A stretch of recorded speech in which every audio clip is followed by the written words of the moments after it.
Hi guys, in this series of videos we're going to be looking at how to play 10 songs with 3 new chords. We've got a G major, a C major and a D major. And this is how we're going to play some really cool songs with just these 3 chords. The D we've covered before in the previous set of videos, how to play 3 songs with E, A and D. So if you want to know how to play that D chord, check out the previous set of videos and we'll get you playing onto the record with those. But in this one we're going to be focused on a lot of songs which are in the key of G, which means that these songs are going to start on G, and also the other chords that we use with them, C and D, sort of fit in the family of G. When we start on a G chord, a C and a D sound really good when we play after it. So we're going to be covering how to play these, how to change between them, and a couple of different options you've got with these chords. So this is the normal standard way you will play a G major chord on any guitar. We have your middle finger on the thickest E string at the 3rd fret, which should be where you have a dot on the top of your guitar. Some don't, this one doesn't for example, but most standardized guitars do. That's where your middle finger goes. Your first finger goes on the 2nd fret of the A string. And then your 3rd finger is all the way down on the thinnest E string at 3rd fret again, so on that dotted fret. And if all those 3 are right on the tips of their fingers, some people have a habit of flattening off their 3rd finger when they go for this G chord, but I need you to make sure that they're on the tips of their fingers so that they all ring out great. And it should sound like that. So as I say, that's the standard way to play a G. There's another option that we can do with this G chord that will make a lot of your changes and a lot of these songs, one, a lot easier, but also actually sound more like the record as well. And that's by playing it with your little finger on as well, with your 4th finger. So from your standard G, we move your 3rd finger up a string, but at the same fret. And then we have your little finger, your pinky, on the thinnest E string where your 3rd finger was. So we've moved your 3rd finger up and replaced it with your little finger. And that sounds like this. Now to my ear, that actually sounds like a more pleasant and nicer sounding G. Compare it to the old way. I prefer the sound of this one. It's a tiny bit more work because you are using your little finger for the first time. However, this is going to make changing to the D major chord that we've already covered, as I say in a previous video. So if you're not, I'm not going to go into this D too much.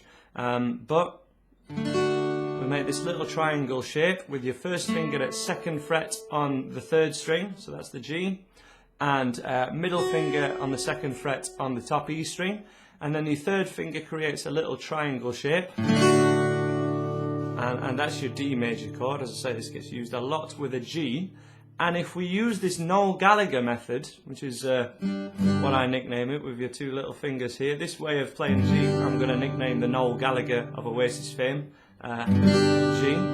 We keep the 3rd finger down and we have an anchor finger, which was really important in the first batch of videos that I made. It really helps a change if you can keep one finger down all the time. In this case it's your 3rd finger, which isn't the strongest of fingers when you're first starting off. Kind of your 1st finger is the stronger one, but it should help. Keep that 3rd finger down and you can change to a D chord. In my opinion, much easier, and in my experience much easier for a lot of absolute beginners than going for the standard G and then having to lift all fingers off and trying to find your D chord from there. This gives you a point of contact and it makes that change a lot easier. Your 3rd chord that you're going to need for this series of songs is a C chord, which the standard way of playing it is like this. Here we have your 1st finger on the 2nd string, so that's the B string at 1st fret. That note sounds like that. We have your middle finger on the D string at 2nd fret, and then your 3rd finger, 3rd fret, so the dotted fret one more time, on the A string. And this one we also, it's good at, especially at this stage, if you know, this is the first chord you've ever learnt, don't worry about this too much, but if you've played a few songs now with a few chords, strum that C chord from the fifth string.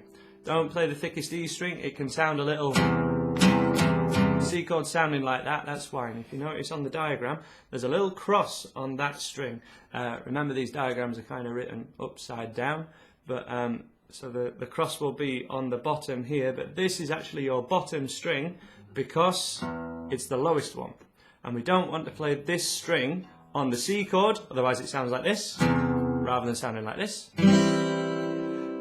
Or on the D chord, where we want to strum from the D string rather than hitting the thickest string. That will make it sound a lot better, especially if you're on the tips of your fingers as well. If your fingers are quite flat like this, it might sound a little like that. Okay, so right on the tips of your fingers, kind of like a claw hand, the way I like to describe it for want of a better term.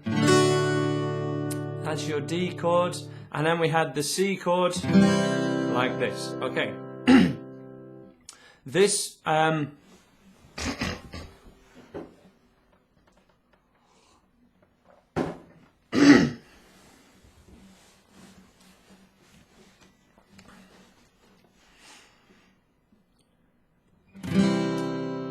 okay, we've got a couple of options with how to play this C chord as well as the standard way of doing it. This is going to be a very similar way to the option we had on the G, so the Noel Gallagher method, as I like to describe it.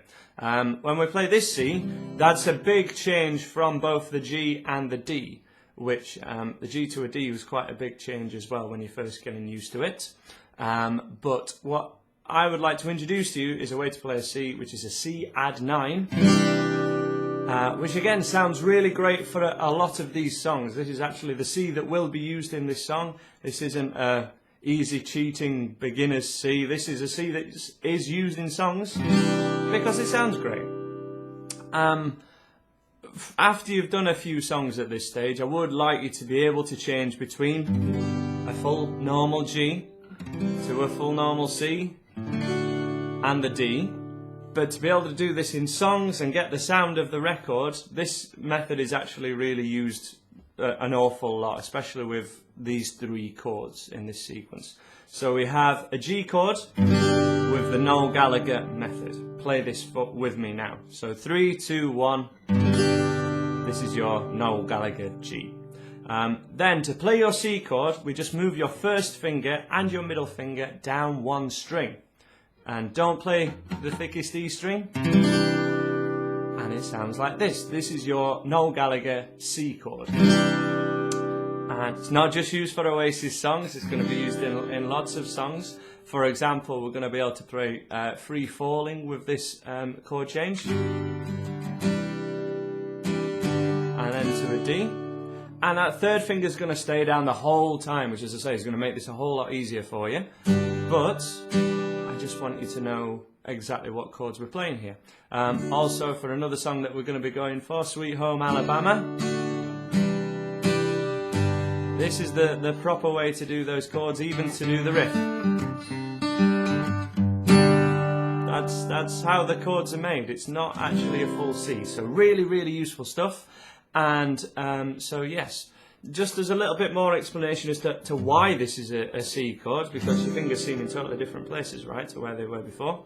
These two notes are actually the same, where your first and second finger are on a Noel Gallagher C chord, as to where they are on a normal C chord, but with your second and third fingers on them. They're the same two notes regardless. But this just keeps it in a really similar state to the G and the C. And then when we move to a D, we have a third finger anchor. So as I say, I'd really like you to use this method for the most of these songs, unless I tell you otherwise, because it really gets the sound of the record. But after these videos, after you sort of progress on, please be able to change between a normal G and a normal C and a normal D, because that's also fundamental to doing songs that don't begin on a G, that aren't in the key of G. And that's going to be everything that you'll need for this set of videos. We'll cover strumming patterns and everything like that. But fire it away and choose the song that you want, and I'll see you there.